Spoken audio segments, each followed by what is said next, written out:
ठीक है बेटा, आज हम लोग डिस्कस करेंगे बेटा कुछ रिएक्शंस हैं जो है अल्कोहल के, जिसमें कार्बन और OH के बीच में जो बॉन्ड का ब्रेकिंग होगा, यानी कार्बन और OH के बीच में बॉन्ड का अगर ब्रेकिंग होगा तो उस टाइप के रिएक्शंस में हम कैसे क्या करेंगे। तो उसमें देखेंगे जब हमारा प्राइमरी अल्कोहल है, प्राइमरी अल्कोहल, सेकेंडरी अल्कोहल और टर्सरी अल्कोहल, उसमें सबसे ज्यादा जो रिएक्टिविटी होगा वो बेटा टर्सरी का होगा।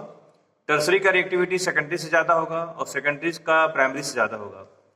ठीक है, क्योंकि जब वहां से हम OH को ब्रेक करेंगे तो कार्बोकैटायन का फॉर्मेशन होगा और टर्सरी कार्बोकैटायन ज्यादा स्टेबल होगा due to the hyper conjugation also. Okay, and when you react with HCl it form, अगर सपोज करिए take one example just like ethanol, when ethanol react with HCl in the presence of ZnCl2 it form chloroethane. When a secondary alcohol just like propane 2-ol react with HCl it form 2-chloropropane.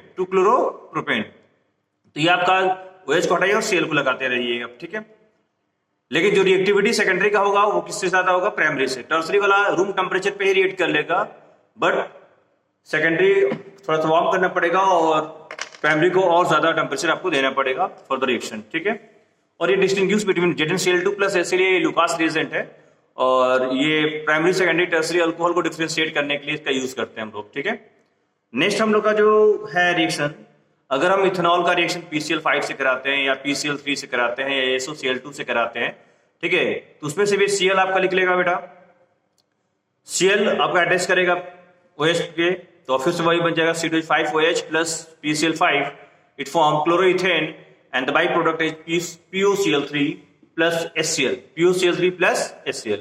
Same way में अगर हम PCl3 से reaction कराते हैं बेटा, PCl3 से reaction कराएंगे बेटा हम, तो आपका जो बाई प्रोडक्ट होगा वो आपका H3PO3 बाई प्रोडक्ट फॉर्म है। बाकी तो क्लोरोइथेन लिख लेगा और सेम वे में हम SOCl2 से रिएक्शन कराते हैं तो क्लोरोइथेन फॉर्मेशन हो जाएगा। ठीक है, तो ये कुछ रिएक्शंस हैं। अब आते हैं अगर हम अल्कोहल को बेटा अमोनिया से रिएक्शन कराते हैं, ध्यान से सुनिएगा बेटा। Ammonia in the sense NH3, when ethanol react with ammonia, ammonia can be divided in two parts, NH2 minus and H plus. When a carbon and OH bond break, OH react with H plus and form H2O and eliminate out. ठीक है, बाकी जो बचा NH2 attach with carbocation and form primary amine. It means that when a primary alcohol react with ammonia, it form primary amine. ठीक है, CH3 CH2 NH2. Again, अगर फिर से हम लोग प्राइमरी एमीन का अगर रिएक्शन अगर कराते हैं अल्कोहल से बेटा, देखो मैंने पहला बात बोला कि primary alcohol when react with ammonia it form primary amine. Second में मैंने क्या बोला? Same alcohol react with when primary amine it form secondary amine.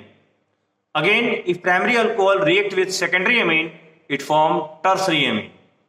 ठीक है, यानी आप अल्कोहल को एमोनिया से रिएक्ट कराओगे तो प्राइमरी एमीन से रिएक्ट कराओगे तो सेकेंडरी एमीन, और सेकेंडरी एमीन रिएक्ट कराओगे तो बेटा क्या मिलेगा? Tertiary amine. तो ये चीजें हैं बेटा एमीन के साथ। नेक्स्ट आपका जो आता है बेटा dehydration of alcohol. The meaning of dehydration means the removal of water from the alcohol and OH from the first carbon and beta carbon से आपको हाइड्रोजन निकालना पड़ेगा। ठीक है, मतलब OH के बगल वाले कार्बन से आपको हाइड्रोजन निकालना पड़ेगा, यानी एक H और दूसरा OH। ठीक है, ये एलिमिनेट आउट होगा और आपको फॉर्मेशन होगा इथीन का। किसका फॉर्मेशन होगा? अल्कीन। जैसा आप अल्कोहल उस फॉर्म का अल्कीन फॉर्मेशन होगा, और उसको वाटर को निकालने के लिए, डिहाइड्रेशन करने के लिए हमें कुछ कैटलिस्ट यूज करेंगे जिसको हम बोलेंगे dehydrating agent. Dehydrating agent means H2SO4, concentrate H2SO4 या P2O5, फास्फोरस पेंटॉक्साइड या वेनेडियम पेंटॉक्साइड V2O5। ठीक है, इसका मैकेनिज्म है बेटा एनसीईआरटी में, जो 3 स्टेप में मैकेनिज्म चलता है इसका।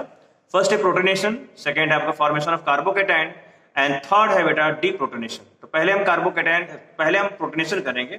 अगर H प्लस हम अल्कोहल में जोड़ते हैं तो हमारा जो OH है वो OH2 बन जाएगा, उस पर साइन हो जाएगा प्लस। फिर दूसरा स्टेप में हम पूरा OH2 यानी H2 को हम लोग एलिमिनेट कर देंगे और फॉर्मेशन हो जाएगा कार्बोकैटायन का। ठीक है, CH3 CH2 प्लस हो जाएगा। अब फर्दर हम क्या करेंगे? तीसरे स्टेप में फिर से हम डीप्रोटोनेशन कर देंगे, एक हाइड्रोजन को और एलिमिनेट कर देंगे और हमारा जो कंपाउंड बनेगा बेटा CH2 डबल बॉन्ड CH2। तो ये हमारा बेटा डिहाइड्रेशन का जो कह सकते हैं मैकेनिज्म है। अब इसके बाद हमारा जो आता है बेटा टॉपिक वो है बेटा ऑक्सीडेशन। ठीक। तो ऑक्सीडेशन में आप लोग को पता है ऑक्सीडेशन क्या है, loss of electron oxidation, addition of oxygen is also oxidation, removal of hydrogen is also an oxidation, ठीक है। तो आपके पास C2H5OH है, अगर उसको हम ऑक्सीडेशन कर रहे हैं with a mild oxidizing agent, mild oxidizing agent में आपके बहुत सारे आ जाएंगे, कॉलिन्स रिएजेंट है, PCC है, CrO3 है, कॉपर है, ठीक है, ये सब माइल्ड ऑक्सीडाइजिंग एजेंट है। अगर माइल्ड ऑक्सीडाइजिंग एजेंट से हम अगर प्राइमरी अल्कोहल को ऑक्सीडेशन कराते हैं तो आपका प्राइमरी अल्कोहल से बनेगा आपका एल्डिहाइड, ठीक है। यानी इथेनॉल का रिएक्शन अगर आप कॉपर से कराते हो तो बनेगा इथेनॉल। सेम वही चीज प्रोपेन टू ऑल का अगर रिएक्शन आप कराते हो बेटा कॉपर से तो आपका बनेगा एसीटोन, क्या बनेगा, एसीटोन। लेकिन टर्सरी अल्कोहल का अगर आप ऑक्सीडेशन कराओगे तो वहां पे एलिमिनेशन रिएक्शन डोमिनेट कर जाएगा और आपका फॉर्मेशन हो जाएगा एथीन का। यानी टर्सरी अल्कोहल का ऑक्सीडेशन करने पे बनेगा क्या बेटा, इथीन।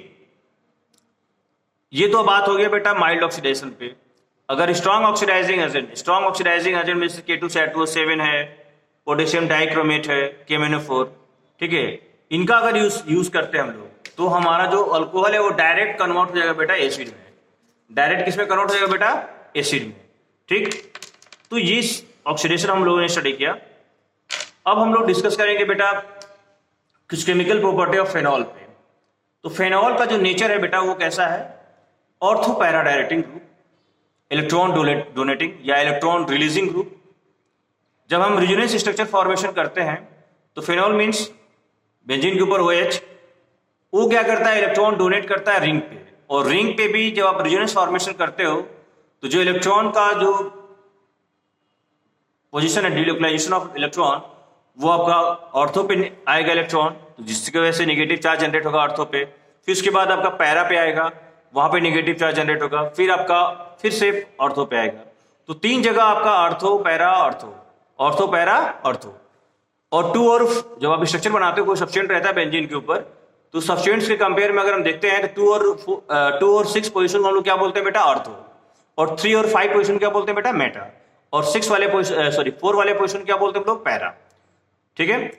तो जो भी हमारा सब्सटेंट, जो भी रिएक्शन हम इलेक्ट्रोफिलिक सब्स्टिट्यूशन रिएक्शन अगर कराते हैं, अगर सपोज करिए हम फेनॉल का रिएक्शन अगर करा रहे हैं Cl2 से सनलाइट के प्रेजेंस में या फिर एनहाइड्रस Cl3 के प्रेजेंस में, तो Cl आपका आके लगेगा ऑर्थो पे, यानी नाम हो जाएगा 2-क्लोरोफेनॉल, 2-क्लोरोफेनॉल या ऑर्थोक्लोरोफेनॉल, ठीक। या फिर उसी को हम लोग नाइट्रेशन कराएं, HNO3 से रिएक्शन कराएंगे तो वहां पे इलेक्ट्रोफाइल क्या होगा बेटा, NO2+। तो NO2 कंबाइन करेगा आपके ऑर्थो पे तो क्या बन जाएगा, ऑर्थो नाइट्रोफेनॉल, और दूसरा बनेगा पैरा नाइट्रोफेनॉल। दो कंपाउंड्स बनेंगे, ऑर्थो और पैरा। क्यों ऑर्थो और पैरा बन रहा है, because phenol is ortho para directing group, electron donating group, so +I effect and +R effect, +I effect and +R effect. उसके बाद अगर हम सल्फोनेशन कराते हैं बेटा, क्या कराते हैं, सल्फोनेशन। तो सल्फोनेशन जब आप कराएंगे तो सल्फोनेशन कराने के लिए आपको क्या चाहिए, H2SO4, उसमें से जो इलेक्ट्रोफाइल मिलेगा वो क्या मिलेगा बेटा, SO3H, SO3H। जब SO3 का H का रिएक्शन जब हम कराएंगे, मेन आप करा रहे हैं H2SO4 से, लेकिन उसमें से इलेक्ट्रोफाइल क्या मिल रहा है, SO3H। तो SO3H जब फेनॉल पे रिएक्शन होगा बेटा तो आपका ऑर्थो पे जाएगा और एक आपका पैरा पे जाएगा। सेम वे में ऐसे हम लोग फ्रीडल क्राफ्ट अल्काइलेशन करा लेंगे, Friedel Crafts acylation. Friedel craft alkylation कराने के लिए हम लोग लेंगे methyl chloride in the presence of anhydrous AlCl3, anhydrous AlCl3। तो दूसरे पोजीशन पे आपको दूसरे पोजीशन और दूसरे मतलब पोजीशन का मतलब क्या हुआ, ऑर्थो, ठीक है, ऑर्थो मिथाइल फेनॉल हो जाएगा, ठीक। नेक्स्ट आपका है अगर हम एसाइलेशन कराते हैं, ऑर्थो भी बनेगा उसमें और पैरा भी बनेगा। नेक्स्ट अगर हम एसाइलेशन कराते हैं तो फेनॉल का रिएक्शन हम किसके साथ कराएंगे बेटा, CH3COCl, CH3COCl यानी एसिटाइल क्लोराइड, ठीक है, कोई भी एसाइल क्लोराइड हम ले लें और कैटलिस्ट क्या रहेगा, एनहाइड्रस AlCl3। तो फिर से आपका जो CH3CO है बेटा वो आपका ऑर्थो पे लग जाएगा, फेनॉल वैसे ही रहेगा, और एक जो CH3CO है वो कहां लगेगा बेटा, पैरा पे। उस टाइप के रिएक्शन को हम लोग क्या बोलेंगे बेटा, फ्रीडल क्राफ्ट एसाइलेशन। कुछ रिएक्शन है फेनॉल के जो एसिडिटी को डिफाइन करते हैं। अगर फेनॉल का रिएक्शन अगर हम किसी मेटल से कराते हैं तो हाइड्रोजन को रिलीज करा के वहां क्या बन जाता है, सोडियम फेनॉक्साइड है। सोडियम फेनोक्साइड आयन, यानी बेंजीन के ऊपर ON है। तो ये रिएक्शन बताता है कि फेनॉल कैसा है, एसिडिक इन नेचर। ठीक है, और भी हम लोग रिएक्शन के बारे में डिस्कस करेंगे नेक्स्ट क्लास में। ओके।